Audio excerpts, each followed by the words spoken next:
You have probably never heard of the multifidus, but it is arguably the most important back muscle that we have, and likely the reason that you continue to feel stiff or have chronic back pain. Today we're doing a deep dive into this MVP of your spine, and I'm going to show you a 5-step exercise progression that you can do to make sure that this muscle is firing the way that it needs to. Let's get into it. Hey everyone, Dr. Nick here, your friendly functional physical therapist, and today we're talking about the multifidus and 5 exercises that you can do to strengthen it. So what is the multifidus?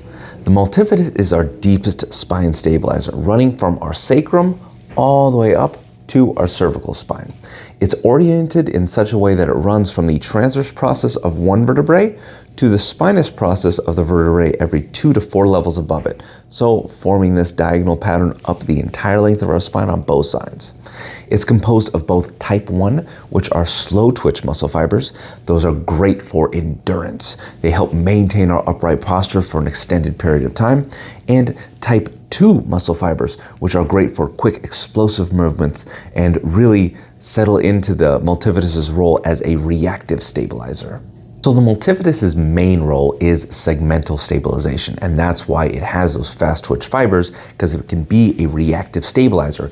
It's protective of these segments of vertebrae to make sure that when we're doing something dynamic, when we're standing up, when we're jogging, when we're running, turning, it's providing stability at each segment so that things don't move too much. So when people have chronic lower back pain, this muscle tends to be dysfunctional. Too much movement is allowed, things can be pinched, compressed, and it snowballs into lots of dysfunction, lots of problems. So in addition to it stabilizing, the muscle actually fires like a muscle and can promote movement.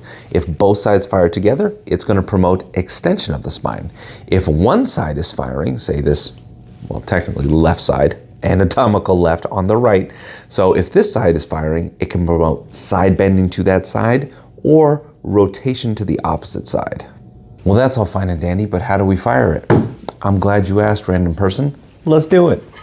So the first exercise we're going to do is a prone multifidus activation. Gauging by the video, it looks like I'm not doing a whole lot, but what you're doing here is you're laying on your stomach. I have a pillow underneath my hips, and I gently want to lift my lower spine without using my glutes or my hamstrings. You want to imagine that you're gently trying to arch your back one vertebrae at a time. Level 2, we can do a bird dog. Now I have another video about this on my YouTube channel, so I'm very particular about how it's done. But real quickly, breaking it down, you're focusing on weight distribution. And that's why I break this into 3 levels. Level 1 is just my arms. Level 2, just my legs. And level 3 is my arm and my legs. So my third exercise is going to be a standing hip hinge and reach. I am pushing my hips back without bending my knees or flexing my trunk forward and reaching my arms up. This is something that can be progressed with dumbbells in my hands, or if I want to make it even more challenging, a dumbbell in one hand to work on anti-rotation stability.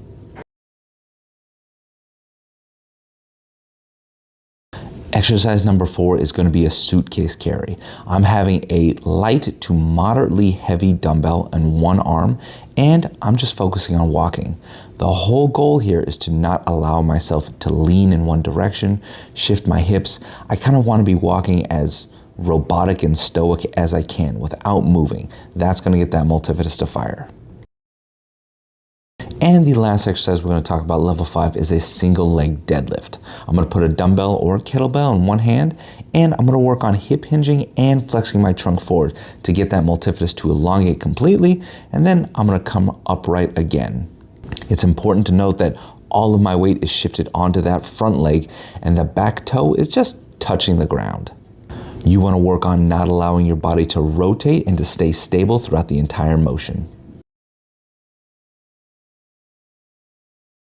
If you're able to do all those and not fatigue out crazy or have any discomfort, you're probably ready to go ahead and progress to more dynamically challenging exercises like your barbell RDLs or deadlifts. Don't forget, just because a muscle isn't visible doesn't mean it's not vital. The multifidus is the glue of the spine. We can't neglect it. In order for you to continue to have a long, healthy life, we need to exercise this muscle appropriately. Hit that like button if you learned something new.